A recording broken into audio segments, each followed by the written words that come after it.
Another super chat from listener John Costello.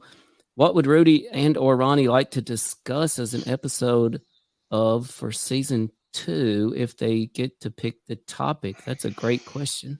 There is one story. There's one story that actually ebbs a little bit into the paranormal, I think, which isn't really something we cover a whole lot. Might be right up you guys' alley, though. And that is the giants in Afghanistan. I knew it. I just recently read about we were talking about that in our prep for the show. I knew it. I'm sorry, it's not in there. I'm just going to go ahead and tell you now. But goodness gracious, do I want to put the experts on it? Ronnie, check it out. Our military expert, Mr. J, had already prepped us. What's your take on the tale of U.S. Special Forces versus a giant in Kandahar? I did not type that in just now. That asked CJ. That was already there way before the show started. It was. You know, Ronnie, if I could take this. Yeah. I have been to Kandahar. I took me and my guys with a ragtag group in 2001 of Australian SAS, pararescue, recon, SEALs, SEAL Team 6, and some nebulous triple letter agency guys.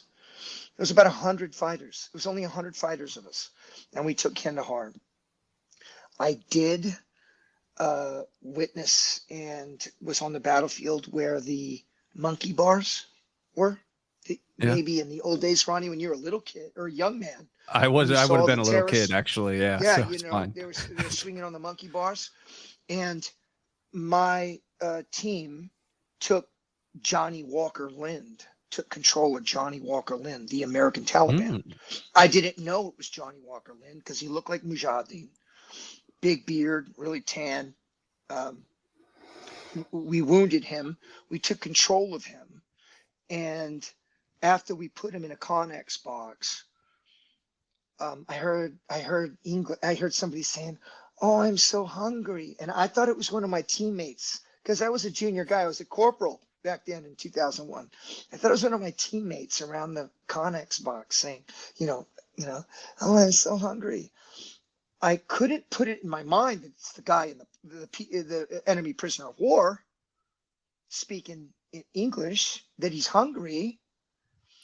And then I finally open up the door and he's like, do you have any food? I'm like, what is going on?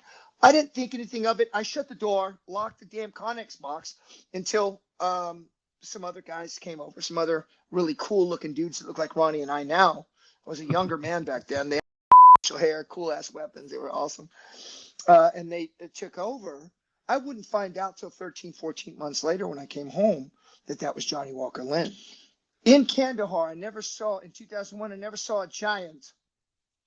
Biggest giant there was the United States of America and our allies freaking I'm just saying, there's a lot of people that saw giants in Afghanistan. According to them, it's a thing. It's a thing. Okay, when was this, Ronnie? When was this, brother? That's the thing is I haven't spent enough time like looking into this. I know that if you go and you Google, the giants of Afghanistan, or what is it, Nephilim? No, how do you pronounce that? Pronunciation. Oh, now you're talking biblical stuff. Yeah, Nephilim. Yes. If you Google that, you're going to get a ton of results. And somebody brought it up to me a couple weeks ago, and they were like, "Are you covering this?" And I was like, "No, I've never even heard of that." I looked it up, and I was like, "Holy crap!" Okay. But that's the balance, actually, right? And it's important to talk about because the stuff that we are covering, not to detract from the possibility of it being real. But the stuff that we are covering has a lot of real life gravity to it. These are real pilots. These are real bioweapons that go awry. These are real situations that we're trying to answer questions surrounding them. This starts to get a little bit into more of the, I wouldn't say paranormal, but a little bit, out there. But I still think there are enough United States service members that are saying, "Hey, we saw that it might be something to look at." Just saying. Sounds like something we definitely need to dive into.